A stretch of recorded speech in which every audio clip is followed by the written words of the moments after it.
అందరికీ నమస్కారం. ముందుగా ఈ వీడియోకి ఒక లైక్ కొట్టి మన ఛానల్ని సబ్స్క్రైబ్ చేసుకోండి. రేపే మార్చి 27 శుక్రవారం నాడు అత్యంత పవిత్రమైన శ్రీరామనవమి పండుగ వచ్చింది. పండుగ రోజుల్లో ఉదయాన్నే ఇంట్లో దీపారాధన చేసుకుంటారు. అయితే రాములవారు మధ్యాహ్నం పూట జన్మించారు.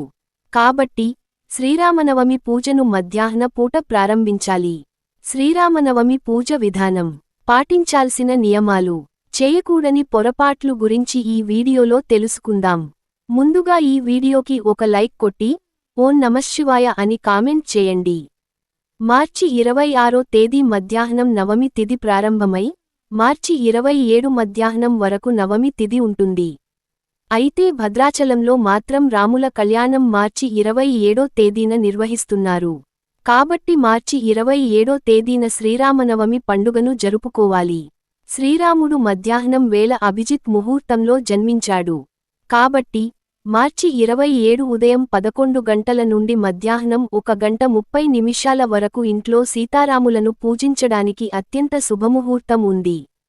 ఈ గంటన్నర సమయం అత్యంత శక్తివంతమైనది. ఈ సమయంలోనే భద్రాచలంలో ఉన్న సీతారాముల కళ్యాణం కూడా జరుగుతుంది. కాబట్టి ఈ సమయంలో చేసే పూజలకు రెట్టింపు పుణ్య ఫలితం లభిస్తుంది. స్త్రీలు ఉదయాన్నే నిద్ర లేచే ఇల్లంతా శుభ్రం చేసుకుని ఇంటి గడపలకు పసుపు రాసి, కుంకుమ బొట్లు పెట్టి ఇంటి ముందు బియ్యం పిండితో ముగ్గు వేసి, గుమ్మానికి మామిడి తోరణాలు కట్టి, ఇంట్లో దీపారాధన చేసుకోండి. అయితే ఉదయాన్నే తులసి కోటలో దీపం వెలిగించి, ఉదయం 11 దాటిన తర్వాత ఇంట్లో సీతారాములను పూజించవచ్చు. ఈ పండుగ రోజున తప్పనిసరిగా ఉప్పునీటితో ఇల్లంతా శుభ్రం చేసుకుని, ఇంట్లో పసుపు నీళ్లు చల్లుకోండి. మీ ఇంటికి పట్టిన నరపీడ దోషాలన్నీ తొలగిపోయి, కుటుంబంలో సుఖసంతోషాలు ప్రారంభమవుతాయి. ఈరోజు తప్పనిసరిగా ఆవు నెయ్యితోనే దీపారాధన చేయాలి. విశేషంగా పిండి దీపాలు వెలిగిస్తే ఇంకా మంచిది. బియ్యం పిండితో 2 దీపాలు వెలిగించి, ఆవు నేలతో దీపారాధన చేస్తే విశేషమైన పుణ్యఫలితం లభిస్తుంది. ప్రతి ఒక్కరి పూజ గదిలో ఖచ్చితంగా సీతారాముల చిత్రపటం ఉండాలి. అయితే ఈ పండుగ రోజున ప్రతి ఒక్కరూ ఇంట్లో పాలు పొంగించాలి. శ్రీరామనవమి అందులోనూ శుక్రవారం వేళ ఇంట్లో పాలు పొంగిస్తే మీ ఇంట్లో ధనలక్ష్మీదేవి తాండవిస్తోంది. ఇంట్లో పాలు పొంగించి ఆ పాలతో నైవేద్యం తయారు చేసి పూజలో దేవునికి నైవేద్యంగా సమర్పించండి. పాలతో చేసిన నైవేద్యంతో పాటుగా రాములవారికి తప్పనిసరిగా బెల్లం పానకం మరియు వడపప్పును నివేదించాలి. ఈ విధంగా సీతారాములను పూజించి కర్పూర హారతి సమర్పించి, మీ తలపైన అక్షంతులు వేసుకుని మీ పూజను ముగించుకోండి.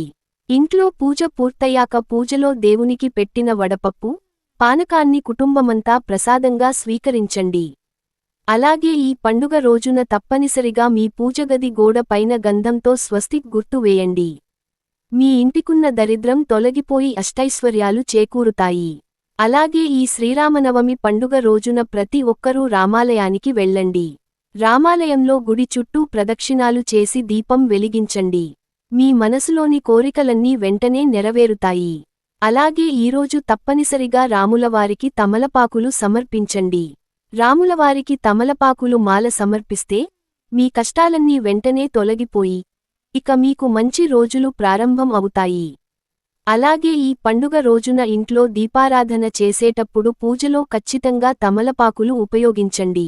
మీ మనసులో ఏదైనా కోరిక ఉంటే ఆ కోరిక వెంటనే నెరవేరాలంటే ఒక తమలపాకు పైన గంధంతో జై శ్రీరామ్ అని రాసి పూజ గదిలో పెట్టి పూజ చేయండి.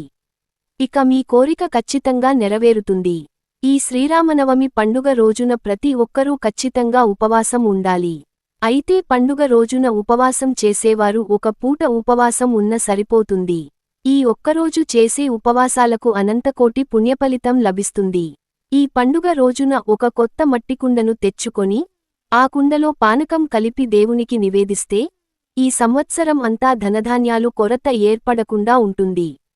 అలాగే ఈ పండుగ రోజున ఇంట్లో పూజ పూర్తయిన తర్వాత ఒక రావి ఆకుని తీసుకుని రావి ఆకు పైన గంధంతో శ్రీరామ అని రాసి ఆ రావి ఆకులను బీరువాలో పెట్టుకోండి.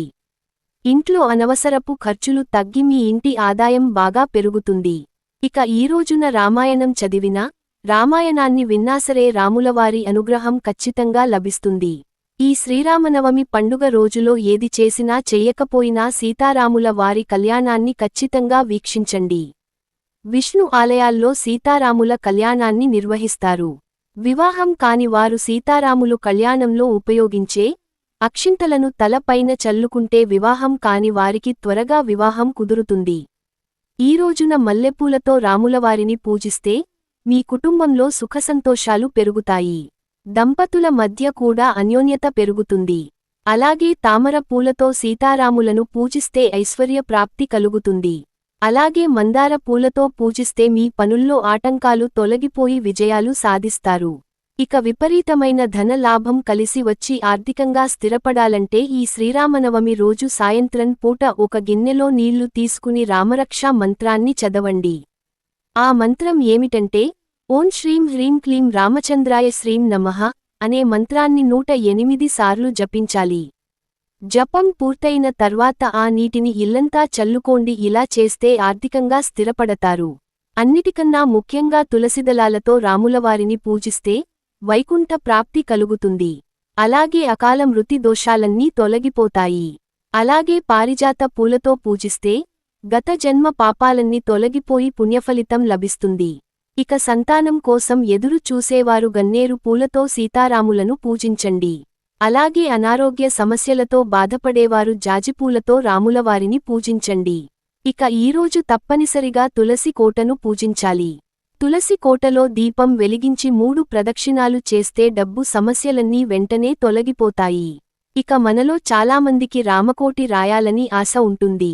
కాని ఈ శ్రీరామనవమి రోజున ఒక కాగితం పైన శ్రీరామ అని 108 సార్లు రాసి మీ పూజ గదిలో పెట్టుకోండి.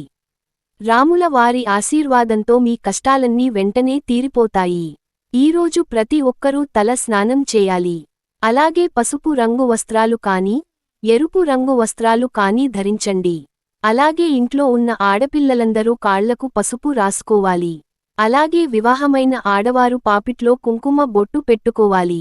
ఇక వివాహమైన వారు ఈ పండుగ రోజు రామాలయానికి వెళ్లి సీతాదేవికి ఎరుపు రంగు రవిక వస్త్రం, పసుపు, కుంకుమలు సమర్పించండి. తద్వారా మీ భర్త ఆయుష్షు పెరుగుతుంది. దీర్ఘసుమంగళ యోగం సిద్ధిస్తుంది. ఇక ఈ పండుగ రోజున ఎట్టి పరిస్థితుల్లోనూ మాంసాహారం తినకూడదు. అలాగే ఉపవాసం ఉండలేని వారు ఉల్లిపాయ వెల్లుల్లి లేని ఆహారం తీసుకోవడం మంచిది. అలాగే ఈ రోజున పొరపాటున కూడా జుట్టు కత్తిరించడం, గోలు కత్తిరించడం చేయకూడదు. ఇక వ్యాపారాలు చేసేవారు మీ దగ్గర్లో ఉన్న ఆంజనేయ స్వామి దేవాలయానికి వెళ్లి స్వామివారికి ఎర్రటి పుష్పాలు సమర్పించండి. మీ వ్యాపారంలో నష్టాలు లేకుండా లాభాలు కలుగుతాయి. అలాగే హనుమంతునికి సింధూరం సమర్పిస్తే జాతకంలో ఉన్న శని దోషాలన్నీ తొలగిపోతాయి. ఇక మీ కుటుంబంలో కష్టాలు లేకుండా ఇంట్లో సుఖసంతోషాలు కలగాలంటే రామాలయంలో ఉన్న ధ్వజస్తంభం దగ్గర ఆవు నెయ్యితో దీపం వెలిగించి శ్రీరామ్ జై జై రామ్ అనే మంత్రాన్ని 108 సార్లు జపించండి. ఇక కుటుంబంలో ఉన్న సమస్యలన్నీ వెంటనే తొలగిపోతాయి. అలాగే ఈ పండుగ రోజున తప్పనిసరిగా మీ పిల్లలు చేత జై శ్రీరామ్ అని రాయించండి. పిల్లలకు విద్యాబుద్ధులు కలుగుతాయి. ఇక భార్యాభర్తల మధ్య గొడవలు ఉన్నవారు ఓం జై సీతారాం అనే మంత్రాన్ని 108 సార్లు జపించాలి. ఈ చిన్న మంత్రం జపిస్తే భార్యాభర్తల మధ్య సఖ్యత పెరుగుతుంది. ఇక ఈ రోజున పేదలకు అన్నదానం చేస్తే కోటి జన్మలో పుణ్యఫలితం లభిస్తుంది. ఈ వీడియో మీకు నచ్చినట్లయితే ఒక లైక్ కొట్టి మీకున్న ధర్మ సందేహాలకు కామెంట్ చేయండి. ఓం నమః శివాయ.